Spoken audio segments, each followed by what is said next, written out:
Tudo bom, gente boa? Hoje vamos falar sobre a síndrome do pânico. Você já ouviu falar? As pessoas confundem muito as crises, de síndrome do pânico com ansiedade. A síndrome do pânico, ela acontece de maneira repentina. Ou a pessoa começa a suar, o coração começa a acelerar, os batimentos cardíacos aumentam, tem aquela sensação de pânico, de medo, de pavor, falta de ar, é como se estivesse sentindo uma pressão no peito, sensação de desmaio. Em alguns casos, as pessoas chegam até a desmaiar. Porém, essas sensações demoram de 10 a 15 minutos. Mas o que acontece? A pessoa ainda continua em estado de desequilíbrio. Você está aqui, né? Nós estamos aqui conversando, tá todo mundo bem e tal. Então, sente a crise de pânico. A falta de ar, o coração acelerado, a sensação de desmaio, a mão começa a suar, aquele suor frio. Aí pronto. Ou seja, é um pico, de crise de pânico. Quando a pessoa vai se acalmando, é como se a pessoa fosse voltando para o equilíbrio. Só que a pessoa nunca volta para o mesmo estado que estava. Ela sempre fica um pouco mais alterada. Por quê?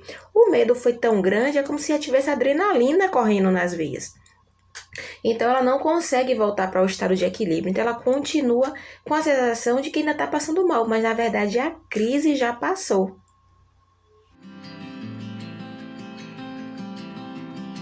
Essas crises acontecem, as pessoas ficam com medo, de que aconteça novamente. Então, assim, se está no elevador e sente uma crise, depois não quer mais entrar no elevador. Se está no ônibus, sente a crise, também não quer mais entrar no ônibus. Começa a restringir os ambientes, que antes ela frequentava e agora não quer frequentar mais por conta de ter medo. E o que é que isso acontece? A pessoa pode entrar em um estado até de depressão, porque o mundo fica pequeno, Já não tem mais, eu não vou mais nesse local porque eu posso ter uma crise, não vou ter socorro, não vou conseguir ajuda, não vou mais naquele local, não quer mais viajar, não quer mais sair, começa a se isolar. E quando a pessoa se isola, vai perdendo o prazer de fazer algumas coisas, que antes dava prazer, e pode acabar entrando em outros transtornos.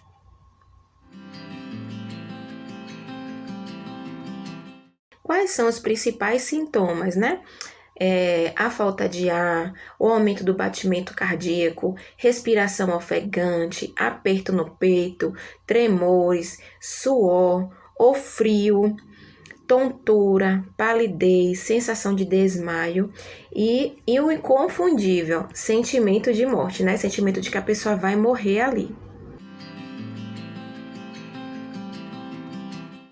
Vou deixar também na descrição, um linkzinho para também vocês fazerem um teste, se já teve alguma situação de síndrome do pânico e vocês saberem um pouco mais sobre ele, tá certinho?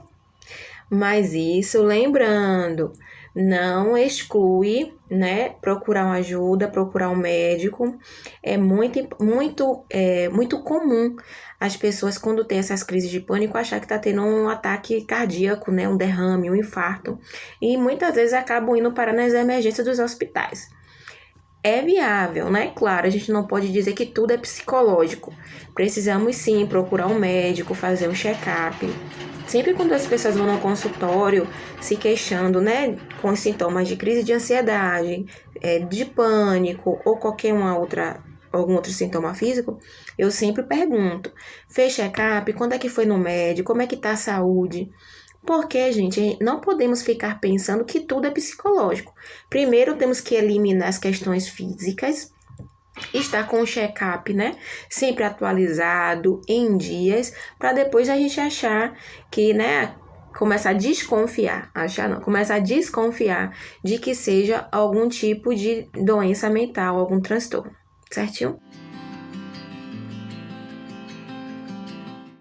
As causas da síndrome de pânico não são totalmente conhecidas, Mas tem alguns estudos que dizem, que sugerem que é um aumento no nível de adrenalina, independente do qual a pessoa se encontra. Ou seja, por isso que é importante procurar ajuda profissional, porque a partir daí, o psicólogo ou o clínico vai encaminhar para o psiquiatra, para ele também passar os exames e a pessoa tomar a medicação correta para começar a nivelar e a pessoa não tenha né, crises recorrentes.